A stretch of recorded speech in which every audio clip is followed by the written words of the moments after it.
Hello. Well, I'm pleased with my new Christmas tree that I got. So, yeah, got it for under £20, so I'm quite pleased about that. So, yeah, it wasn't nice to hear in the news that Keir Starmer's brother died, on Boxing Day, age 60, from cancer. But, yeah, it's been, that's all the news has been kicking up anyway about people dying. So that's what I've been reading. But it's not what I'm here to talk about anyway. Um, here to talk about angels, ghosts, and demons. You know, those stories. There's plenty of them in the city of Bath, my nearest city, anyway. Ghost stories. I've had experiences myself, so yeah. The Victoria Park in Bath has got an interesting ghost story. Apparently, it's two Georgian ghosts that carry on their duel with swords. One time it was made illegal, but people still did it. But that time they were using pistols, so it's pretty old. Pretty early on in the Georgian period, where people were still using their swords, rather old fashioned. There's supposed to be a Georgian guy that comes out from one of the houses that borders on Victoria Park, because there's a row of old Georgian and Victorian houses.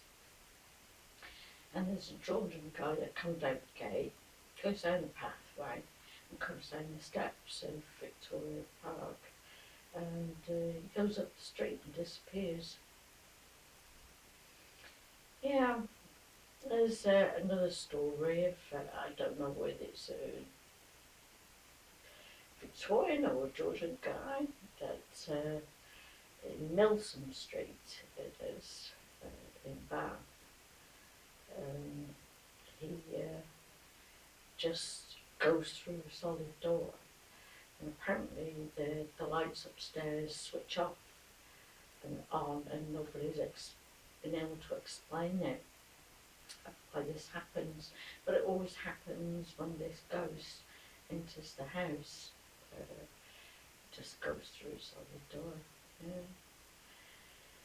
Yeah, the medieval wall, because there's still in existence, the old city wall, part of it is medieval, and people have heard cries, when the people being in pain, and it's generally thought that it's quite possible it's built with the plague victims.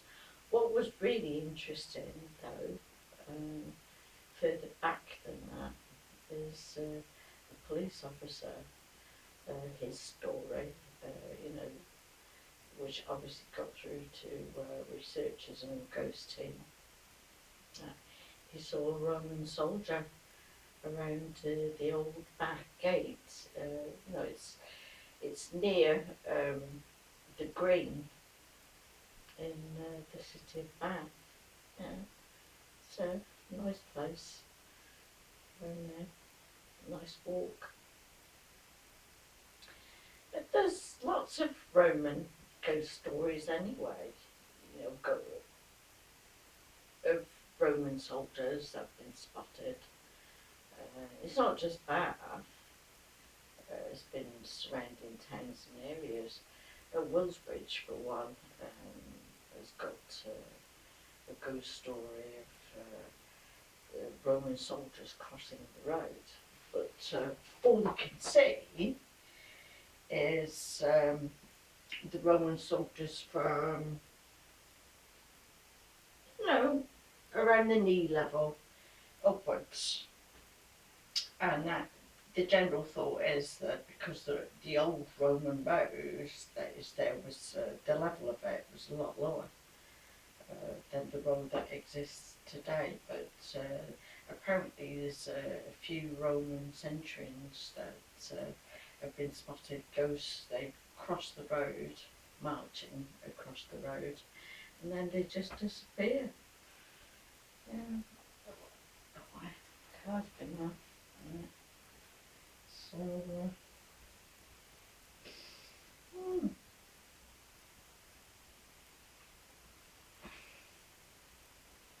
Yeah.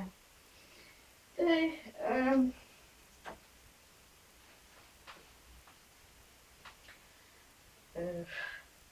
so that's, yeah, there's a few other things about ghosts as well in Bath. Rather sad story where they found children that had been starving and that had been barricaded in a downstairs room. And it was in an old Georgian house. And nobody knows who those children belonged to, but they starved to death, and people could hear them still cry, you know, cries of hunger. So there's that. The Francis Hotel,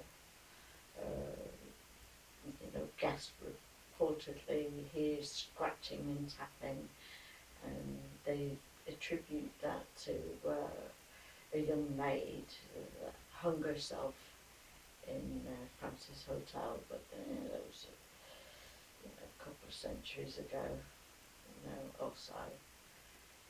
So it was a while back. But what was really interesting is the ghost story about Bath Royal Crescent, where there's a carriage, horse-drawn carriage. So it just appears outside one of the Georgian houses, this carriage, and continues its journey and goes off, round the circus, um, just disappears, heading towards the circus. But there's about buses and cars and carriages. When people see ghostly things like that, not really sure how to explain it. But it's quite possible. It does kind of make sense that where some others have come up and said about energy fields and ley lines, and it's energy fields where it could be just sort of a recording of an event that happened a long time ago, and it just replays it. When certain energies come into alignment, that's when the event starts reappearing. It's like a recording that's played, you know. So yeah, that kind of makes sense to me.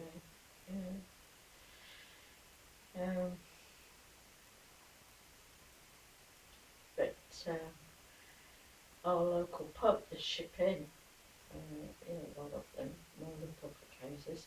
That's a 17th century pub. Sadly, it's closed now. They're trying to sell it, so it's no longer being run. Had a beautiful fire, but I remember being in there years ago, one winter, sat by the fire with a whiskey neck, drink, having a chat with the landlord, and go on to ghost stories. And the landlord, he said, yeah, we got ghosts in this pub. Apparently they thought it was probably an old landlord and a servant girl. They'd heard things move around, things go missing and then reappearing, doors opening and closing without any explanation or real reason for them opening and closing. Yeah. So there's the Garrett's Head pub as well, and where it used to be Pop Joys as well, restaurant in Bath. the grey lady that's seen on the stairs of what used to be Popjoy's restaurant, and she goes into the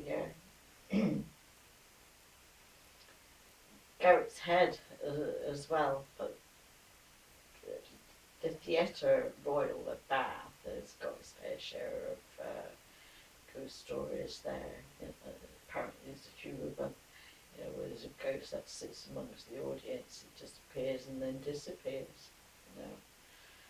And then one of them, an old actor, you know, that still likes to go behind the curtains and ensure about theatre props is working properly, you know, things moving and noises, scratches, footsteps, all that. Yeah. But there's plenty of that. I mean, personally, I've had my own experience of an angel, and yeah, it felt like male arms that hugged me. I felt hugged, and it was very warm, loving, and very peaceful.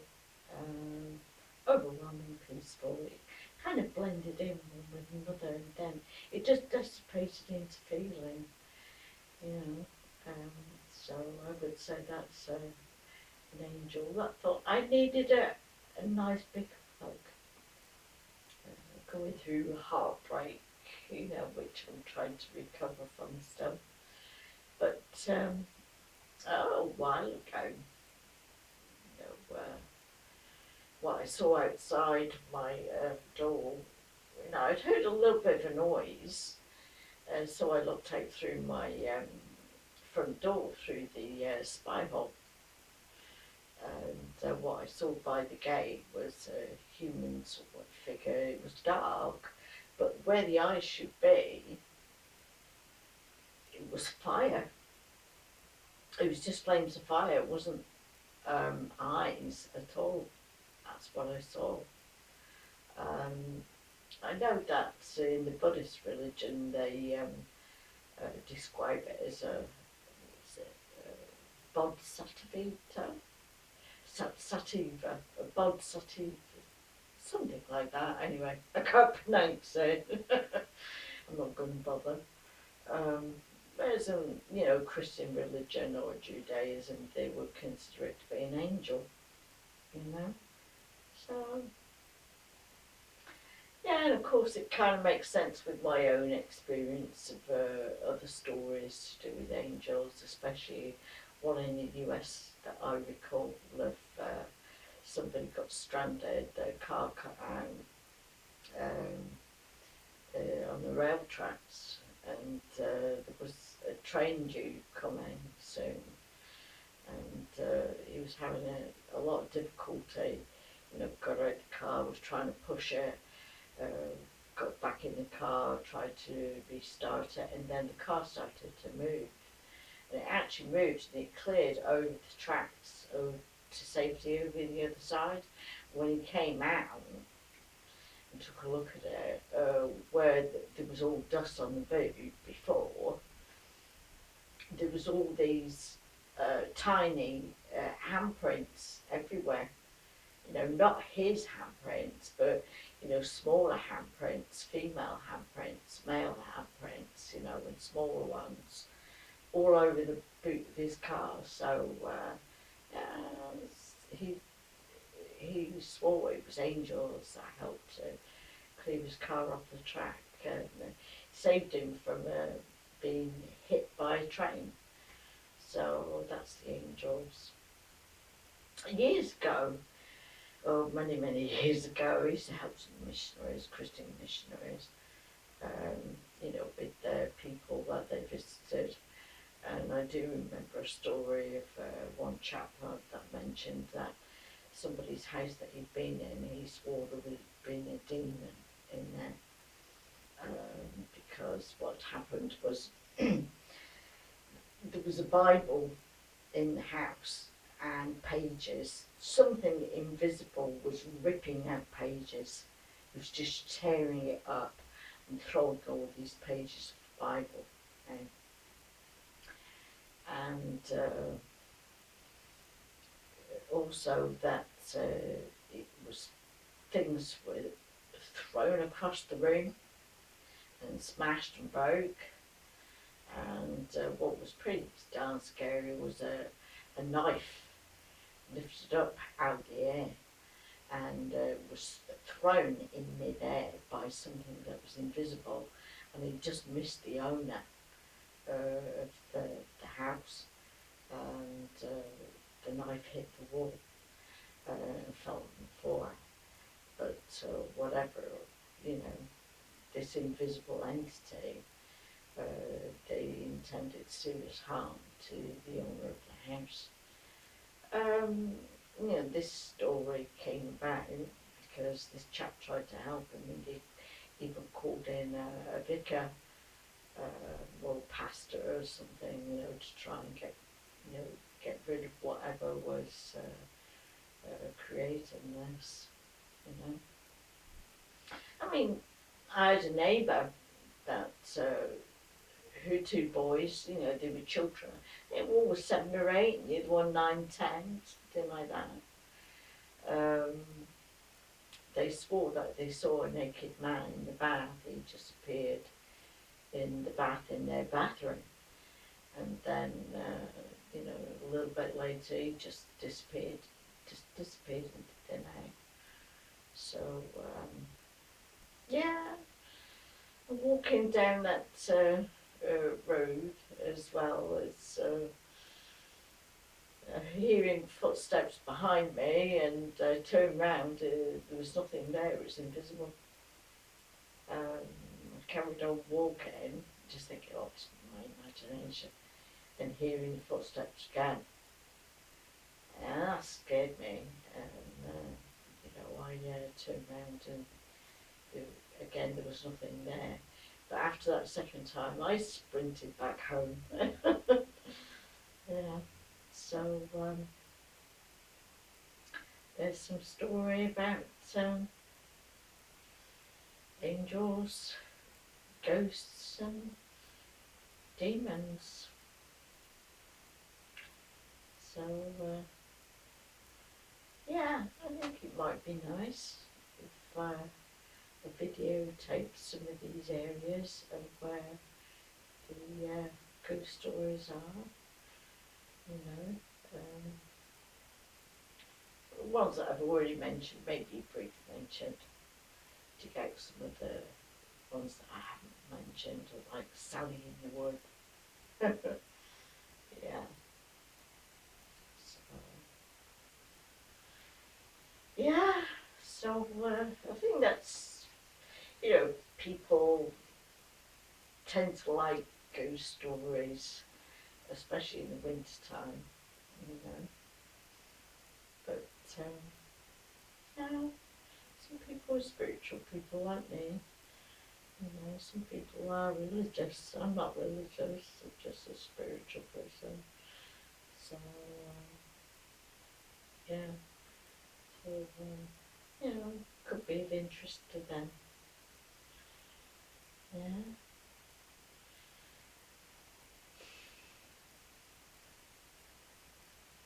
So there we go, until next time.